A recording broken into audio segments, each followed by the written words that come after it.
What is up, Call of Duty fans? I'm Alan IHOLDSHIFT on a free. Welcome back. We've got ourselves another little recap coming at you, this time focusing on the CMG Gaming ProDown, which just concluded a few hours ago as I'm recording this, yesterday and Sunday, if you're catching up on far as later in the week goes.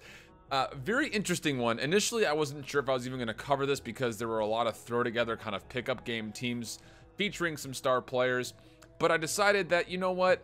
It's better just to do it than to not do it, as there were some kind of notable events that did happen, and I'm sure most of you are interested in some of the transgressions that resulted after everything went and was said and done. That was a lot of ongoing fractured sentences. Let's just go ahead and wrap things as we move in. Now, there will be a couple of players that are important to note as you take a look at some of the teams that are listed here. Specifically, there were a lot of those pickup game teams, like I mentioned. Kenny from 100 Thieves was playing with T-Tiny, Zuma, Priesta, and Glow Frosty. Frosty, most notably from Dream Conspiracy, an open division team. Obviously, you know the story of Priesta and Zuma. At least, I hope you do, as Priesta is now with 100 Thieves.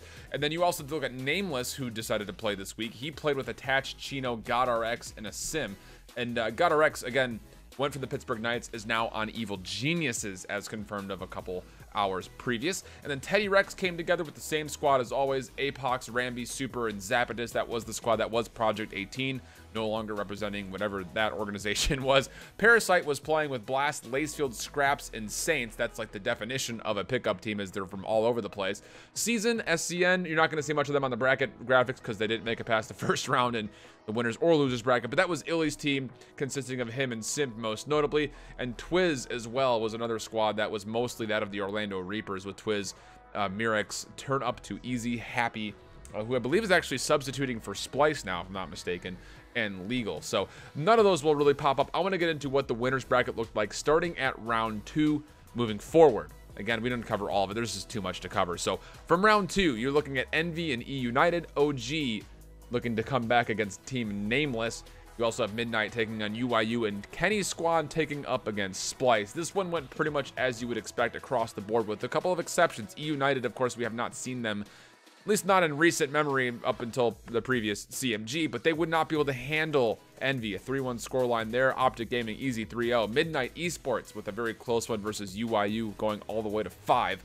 And then Team Kenny not quite able to hang against Splyce. But in the round previous, it is important to note that Midnight beat Accelerate Gaming at a 3-0 scoreline. You got another Pro League team there. And then beyond that, you're also looking at OpTic Gaming very narrowly surviving against Parasite's put together team at a 5-game set, a 3-2 there. So you'd see OpTic Gaming, and as we move on, taking up against Envy, and Midnight versus Splyce. This would be Midnight's real first chance against a top tier team that they have yet to play from the qualifiers, specifically against Splyce, OpTic, E United, Luminosity, all in the top 4, did not have to go through the Pro League qualifiers. So this would be their first test. We'll start up top, a 5-game set between OpTic and Envy that would favor OpTic at a 3-2 scoreline. And then Midnight Esports taking a 3-1 against Splyce. And again, it is online COD, so you can only say so much about it. But the fact that they were able to go toe-to-toe and defeat Splyce at a pretty convincing map score point, you have to feel pretty confident if you're going up to Midnight. Of course, they would have to meet up against OpTic in the championship bracket. But before we get there, I want to switch on down to the losers bracket. Again, this is going on from the second round of the losers bracket, not the first. So you're going to see teams like Accelerate Gaming not be listed. They lost to Evil Geniuses. Parasite's team lost to Luminosity 3-0. And then Teddy Rex's squad would beat Season 3-1. Spacely's team would win 3-0 against Twiz's team. Not to really ruffle any feathers there. So round 2, E United versus Spacely, Nameless's squad versus Evil Geniuses, Luminosity Gaming versus UYU, and then Kenny versus Teddy. Yeah, that 10 times fast. Kenny versus Teddy, Kenny versus Teddy, Kenny versus Teddy. It's actually not that hard to say. I don't know why I decided to make a big deal out of that, but it would be a 3-2 scoreline favoring E United. Didn't get a chance to watch this game. I wanted to go back and watch it, but I don't know if any VODs were enabled. I haven't gotten a chance to go back and see it yet, but it was a 5-game set favoring E United. Nameless's squad would be put to bed, as Evil Geniuses would handle them at a 3-0 scoreline. Luminosity Gaming a 3-1 over UYU, and then Kenny versus Teddy, a 3-1 favoring the aforementioned Kenny. So then you would get the winners of those going up against each other in the losers bracket. E United versus EG, LG versus Kenny, should be a pretty good one. Again, Kenny's squad, pretty much all players that are on 100 Thieves. Kind of, right? I mean, again, just to remind you, it's Kenny with Priesta. Okay, cool. And then you've got Zuma and Glowfrosty and T-Tiny. So forget what I said. Not really 100 Thieves whatsoever. It's just him and Priesta and a couple of put-togethers. So, of course, you can't shrug off Zuma. No FaZe Clan here, obviously. No 100 Thieves here, obviously. So that would be the put-together team. The scorelines, 3-2 favoring Evil Geniuses versus E United, and then a 3-1. Surprise, surprise, favoring Kenny's squad. And again, this is after Luminosity had lost 3-2 to Nameless's team, and then, of course, they went through Parasite and UYU. They would lose at a pretty convincing 3-1 to a put-together team by Kenny and the rest of the gang there, including T-Tiny, like you mentioned, and Glowfrosty, 2 players that we have yet to say their names ever.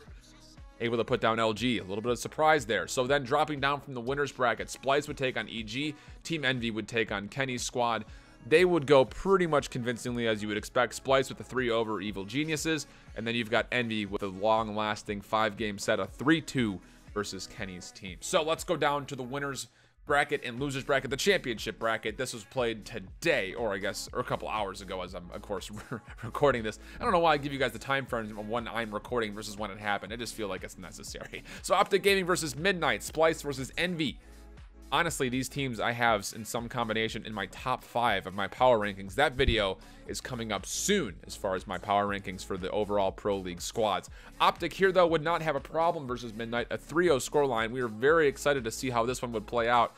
Unfortunately for Midnight, OpTic would handle it without much of a problem. Splyce would then be able to take down Team Envy, which I was a little surprised by. I thought Envy would put more of a fight than that, but they would be done with their tournament there in 4th place. So then Midnight would play up against Splyce. OpTic would move on to the grand finals. And again, you have to like what you see from Midnight against Splyce. Another 3-1 run against them. That's 2 in a row that they've failed to pull out against Splyce. Has to feel pretty good for Midnight. Definitely establishing themselves as a major threat in the Pro League. This qualifier run was not a fluke whatsoever. And again, you can say online COD all you want. The fact of the matter is they're taking it to a team that a lot of people would say are better than them on paper.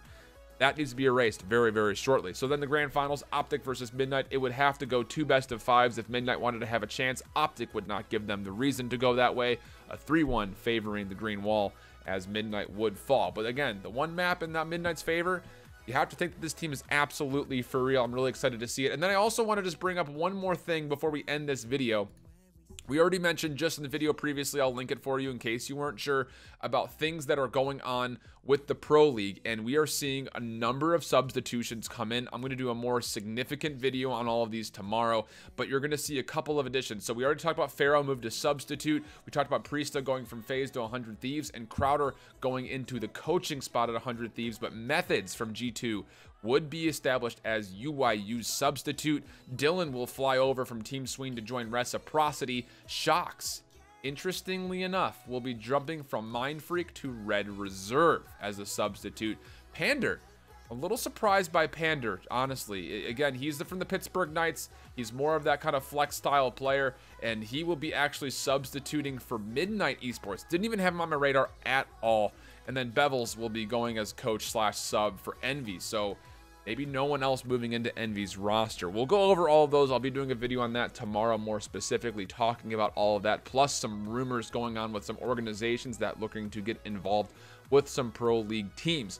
So make sure you stay tuned for that. Hit the sub button and ring that notification bell if you want to get those messages and notifications of when those videos do pop live. I've been Fancy Shift in the Sweater. It's been good to have you guys. Hope that you keep holding that down. Until next time, later. Bye-bye.